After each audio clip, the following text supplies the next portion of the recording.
बदलते देश यानी भारत की एक और तस्वीर आप देख लीजिए। यहां पर जब तक आप भक्ति में यानी गुणगान करने में मगन रहेंगे तब तक आपकी खूब वाहवाही होगी, लेकिन जैसे ही आपने बेरोजगारी, महंगाई जैसे मुद्दों पर बोलना शुरू कर दिया और अपने लिए नौकरी यानी रोजगार मांगना शुरू कर दिया, तब आप आंखों में खटकने लग जाते हैं। और ऐसा ही हो रहा है एसएससी के कैंडिडेट्स के साथ। जी हां, लगातार पिछले कई दिनों से हम ये खबरें आपको दिखा रहे हैं जिसमें अलग अलग तरीके से तस्वीरें निकलकर सामने आती हैं, जिसमें शांतिपूर्ण तरीके से पैदल मार्च कर रहे और हाथों में तिरंगा ले रहे छात्रों को किस तरह से पुलिस उनके साथ दुर्व्यवहार करती है, कैसे उनसे बदतमीजी से पेश आती है, तिरंगा झंडे को डंडे से उतरवा देती है, इस तरह की तस्वीरें सामने आती हैं। लेकिन ऐसे में जो आगाज कर दिया गया है हर घर तिरंगा का, क्या उस रैली में इस तरीके का कुछ भी देखने को मिला? आपको नहीं देखने को मिला होगा, क्योंकि वहां पर रोजगार की बात नहीं हो रही है, वहां पर लोगों से देशभक्ति दिखाने की बात हो रही है। वहां पर आपसे यह आग्रह किया जा रहा है कि आप देशभक्ति दिखाइए, अपनी डीपी बदलकर आप अपनी देशभक्ति दिखा सकते हैं। हालांकि उनके कुछ अपने ही जो ज्यादा करीबी लोग हैं वही इस चीज का फॉलो नहीं कर रहे हैं, उससे कोई फर्क पड़ने वाला नहीं है। लेकिन अगर छात्रों की बात आ जाती है, वो शांति से प्रदर्शन करते हुए, अपना पैदल मार्च करते हुए दिल्ली आने की कोशिश करते हैं, तो आज फिर से एक आपको जो है तस्वीर दिखा दे जो फरीदाबाद यानी हरियाणा से जुड़ी हुई है, जिसमें फिर से 15 छात्रों को डिटेन कर लिया गया और उनके मोबाइल फोन तक को जब्त कर लिया गया है। यानी जहां से उन्होंने अपनी यात्रा शुरू की थी इस विरोध प्रदर्शन की, वहीं ले जाकर उन्हें फिर से पटक दिया गया है। यानी तुम जाओ जहां पे भी तुम्हें जाना है, लेकिन नौकरी मांगने का हक तुम्हें बिल्कुल नहीं है।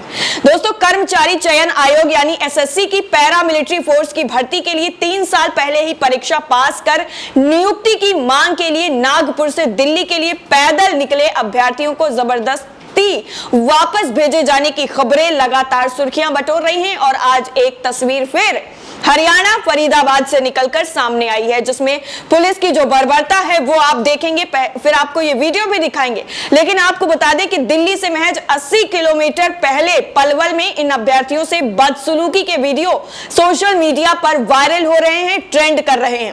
पहले आप ये जो आज का वीडियो सामने आया है उसको देखिए और देखिए कि कैसे पुलिस वाले इसमें छात्रों को बस में बिठा रहे हैं, किस तरह से उन्हें डिटेन किया गया है और छात्र क्या कह रहे हैं वो सुनिए।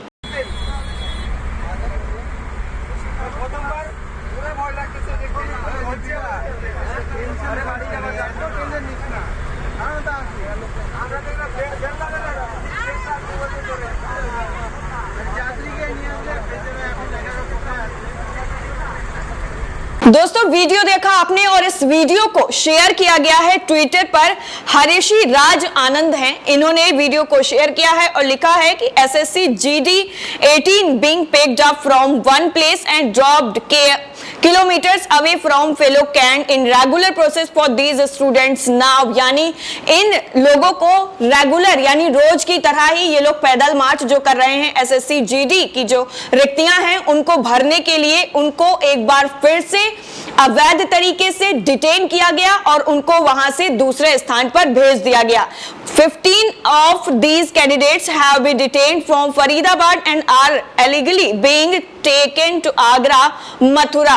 यानी ये कथित तौर पर आरोप लगाया जा रहा है इसमें कि 15 जो छात्र हैं उनको फरीदाबाद से आगरा की तरफ ले जाया जा रहा है, मथुरा भी ले जाया जा सकता है। Few of their SIM cards have also been कॉन्स्पिक्टेड, यानी उनके सिम कार्ड्स को भी जब्त कर लिया गया है ताकि वो किसी को फोन ना कर सके, किसी को कुछ बता ना सके। अब इस तरीके का जो है ये मनमानी तरीके का जो रवैया है वो अपने आप में ये सवाल खड़े कर देता है कि एक तरफ देशभक्ति दिखाने के लिए डीपी बदलवाई जाती है पूरे देश से, लेकिन वहीं उसी देश के जो रहने वाले युवा छात्र हैं जो सारी परीक्षाएं पास कर चुके हैं, रिक्तियों को भरने की मांग कर रहे हैं, आखिर उनके प्रति इस तरह की जो है क्रूरता वो क्यों दिखाई जा रही है, उनकी बातों को आखिरकार क्यों नहीं सुना जा रहा है। जब यही प्रदर्शन बाकी दलों के जो तथाकथित हिंदू संगठन के लोग हैं वो प्रदर्शन करते हैं तो उनके खिलाफ किस तरह के एक्शन होते हैं वो आपको पता है। लेकिन जो छात्र हाथों में तिरंगा लेकर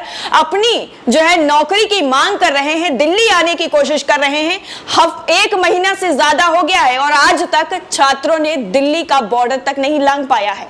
ये फर्क है दो चीजों में कि जब आप भक्ति करते हैं और जब आप अपनी मूलभूत चीजों के लिए, अपने अधिकार के लिए आवाज उठाते हैं, तो यही दोहरा रवैया आपको देखने को मिलता है। दोस्तों, धूप बारिश सहते अर्धसैनिक बलों के लिए चयनित इन अभ्यर्थियों ने नागपुर से पैदल चलना शुरू किया था। अब जब ये दिल्ली के नजदीक पहुंच जाते हैं तो इन्हें बलपूर्वक बसों द्वारा इनके गृह राज्यों में वापस भेज दिया जाता है। यानी तुम जाओ, हमें कोई मतलब नहीं है, लेकिन आका जी की नजरों में आप नहीं आने चाहिए। अगर आप नजरों में आ गए तो फिर बदनामी हो जाएगी, और बदनामी हो जाएगी तो जिसकी वजह से हुई है उन पर भी गाज गिरेगी, और जिनसे इनको रोकने में नाकामयाबी हासिल की है उन पर भी गिरेगी। और सोशल मीडिया पर इस तरह की जो है तीखी आलोचनाएं भी आपको विपक्षियों के द्वारा, यूजर्स के द्वारा देखने को मिलेंगी, जिसमें एसएससी जीडी 2018 मेडिकल पास अभ्यर्थियों का नागपुर से दिल्ली पैदल मार्च शांत तरीके से चलता है।